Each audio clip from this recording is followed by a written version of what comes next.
Hi, this is Jackie from ESLspeaking.org. So here's a very simple ESL vocabulary activity that works well for any age, almost any level, and almost any topic that you have. It's called most words. So I choose a big long word that fits in with the theme of the day. So maybe I'm doing a Halloween lesson, so I could choose Halloween. Or maybe Christmas, I could use Christmas. You could also do it for a ton of other things. So for example, maybe you're talking about animals, you could do like elephant.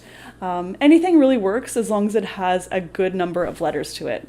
And then I put students into small groups and I write down the word on the board and they have to come up with as many words as possible out of that word. So for example, I'm doing this on the spot. I should have maybe planned ahead of time, but for example, maybe Christmas. So what are some words that you can make out of Christmas? Like has or chart. Is that right? Chart? Okay, perfect. So things like that. So I kind of make like a little code. So if students come up with like, say your word is 7 letters long and they can make another word that's 7 letters, I would give them maybe like 10 points. If it's 6 letters, I give them like 8 points and so on and so on. So I give each group maybe like 3 or 4 minutes and they can try to write down as many words as possible. And then, we can check answers just in kind of a fun way, just as a whole class together. Or you can make it into kind of like more of a competition and actually seriously check and then count up points and that kind of thing. Okay, so that's just kind of a very simple like warm up, time filler, kind of end of the class activity if you have a couple minutes. And check it out.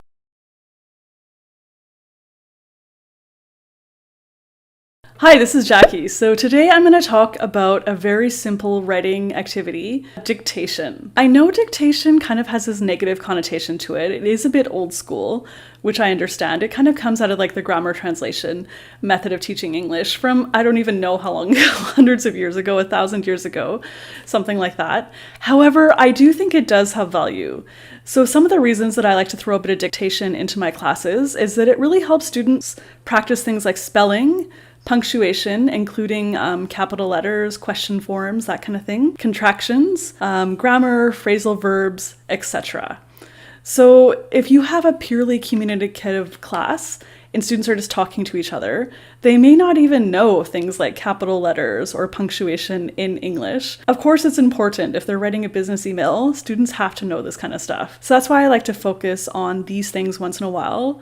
And dictation is a great way to do that. So the way it works is that students get out a notebook or a piece of paper, and then you can read out, for beginners, you can read out a single word, orange. And they spell orange in their notebooks. That's the very, very beginner. Higher level students, I would say a sentence. Today is Monday. And they have to write today is Monday in their notebooks, including a capital letter, a period, all the correct punctuation in that. And then the highest level is to say something like a question form. For example, what day is it today? Students write, what day is it today? Then at the end of the activity, they have to answer the question. Today is Tuesday. Or you could say the answer form. Today is Tuesday. They write down today is Tuesday. And then at the end of the activity, they have to come up with a question form. What day is it today? All right, so that is my simple dictation activity.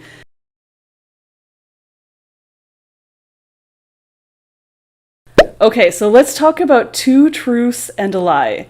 It's a fun icebreaker for kind of any situation, but I use it specifically in my ESL or EFL classes. So the way it works is that I give students a couple minutes and they have to write down 3 statements. 2 of them are true and 1 of them is false. So the ones that I would use about myself are, I have a twin sister and my mom is a twin. The second one is, I have been to more than 50 countries.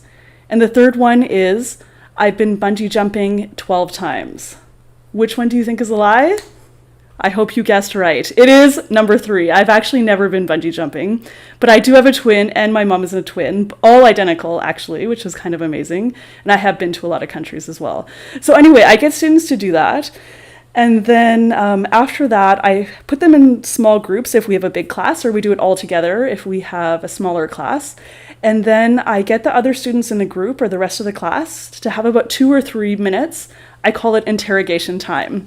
So they can ask questions to the person in the hot seat about their truths and their lie to try to uncover what it is. So for example, for me, students might ask, oh, what's your sister's name? Where did you go bungee jumping first? or what's your favorite country, or have you ever been to Africa? Any of those questions, they kind of quick rapid fire questions, and then see what I struggle to answer. So then in the end, the other people in the group or the class, they vote on which one is the lie. So that's about it. One really fun way that I did is I was teaching a camp, and I had the same group of students for the entire, I think it was 2 weeks, something like 6 hours a day, something like that. So I got 2 students to start off the class doing this activity, and it was kind of an icebreaker thing just to begin the class and kind of warm up everyone for using English. And then I got a student in the class, I called him the captain. Actually, the students appointed him as the captain. But so the person would go and they would say their 2 truths and a lie. We'd interrogate them. Everybody would vote on it. And then whoever was correct at uncovering the lie, they would get 1 point. And then the captain kept track of who had the most points throughout those couple of weeks. And then at the end, I gave those couple people, the winners, I gave them a Starbucks gift card. And they loved it, actually. It was a really good activity, and we had a really fun time. And I said that they should be police men or police women, because they were obviously very good at understanding when people were lying.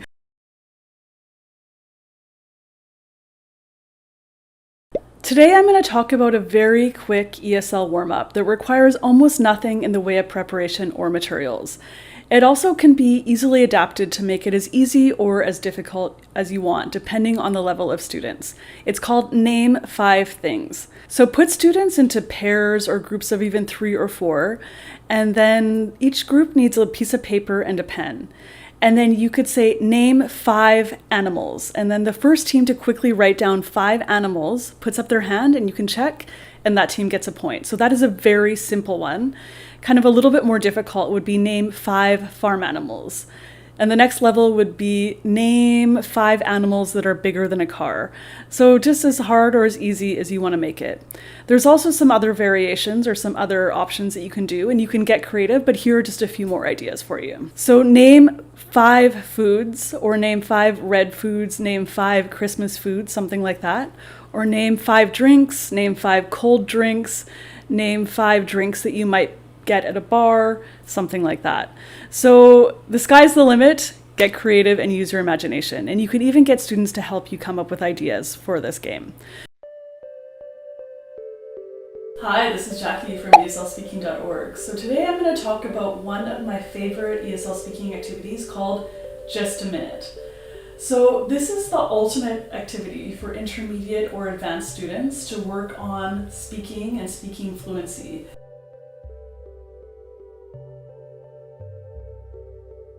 So I put students into groups of 4, and then I write a bunch of kind of different topics on the board. Just things that students could talk for 1 minute about without stopping. So for example, like favorite restaurant, high school memory, favorite sport, a TV show that they like, a game that they play, their family, just those kind of common topics that anybody could actually talk about. So in the groups of 4, I get students to give themselves a number, 1, 2, 3, or 4. And then I say, okay, number 1, so you're going first. Then I scrunch up a ball of paper, and I give it to one of the students kind of in the front rows, and they throw the ball at the whiteboard with all the little topics on it. And whatever the ball hits, that's the first topic. So each of those people is kind of put on the spot, the number 1s in each group, and they have to talk for 60 seconds without stopping about that topic. I put a timer up on the PowerPoint screen, and it counts down, and I just say, this is your challenge. You must talk for 1 minute without stopping. It can be a little bit challenging for some students, but most students are kind of able to do it as long as the topic is familiar enough. So don't choose any obscure things, or this will be much too difficult. So the other 3 members in the group, number 2, 3, and 4, they have to listen to that person talking, and then they have to think of 1 or 2 interesting follow-up questions for that person once the minute is done and they stop talking. So this is kind of optional, but it's the best way to encourage active listening. So if you don't do this, the other members in the group will be thinking about those topics on the board, what they're going to say, planning out their own speeches, etc. And it becomes not a speaking and a listening activity, it just becomes a solely speaking activity. So once that first person is done with the 1 minute speech and then the follow-up questions, number 2 goes. So they throw the scrunched up paper at the board, then the second topic, that person talks for 1 minute, follow-up questions, and then number 3 and number 4 go. So I also love this activity because it requires no preparation, no materials. It's quite useful. Students generally like it. And yeah, it's a great way to fill up like 20 or 30 or even 40 minutes in your class in some cases if you have some discussion about the topics or kind of elicit some answers about what people said about each things, and the teacher can ask some follow-up questions to the people as well. Okay, I'm going to talk about lineup. It's one of my favorite, very simple ESL activities that's ideal for kind of a time filler or just like a party day or as an icebreaker as well. So the way it works is that students have to line up in order in a line according to a certain criteria. So it could be their age, their birthday date in the year, like May 15th or June 20th, whatever. It could be their height, it could be their number of people that live in their house together. The key is you can do it two different ways. So the first way is that students have to do it without talking. So they just have to use their hands or body language. And the second way is that I require my students do it, but they only can speak English. So it really is up to you what you want to do. But then at the end, you can check the answers. So especially if they've done it silently, you could say, when's your birthday? Oh, January 3rd, February 2nd, March 4th, and just make sure students are in the correct order.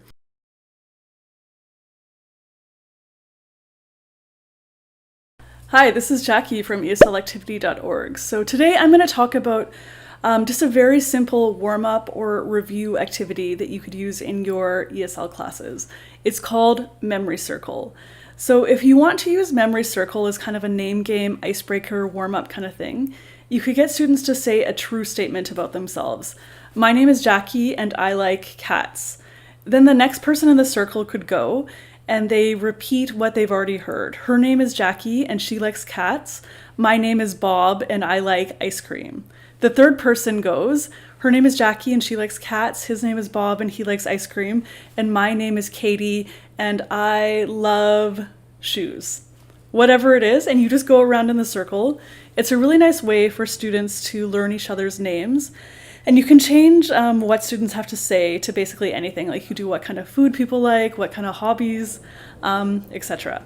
The other way to use this activity is as a review activity. So for example, if you're talking about the simple past, you could get students to say what they did last night. My name is Jackie and I went paddleboarding. And then the next person, her name is Jackie and she went paddleboarding. My name is Tom and I made pizza. And you just continue on that way. And for that one, the rule I would make is the students have to use a different past tense verb for their own statement. Okay, so that's about it. That is my very simple Memory Circle ESL activity.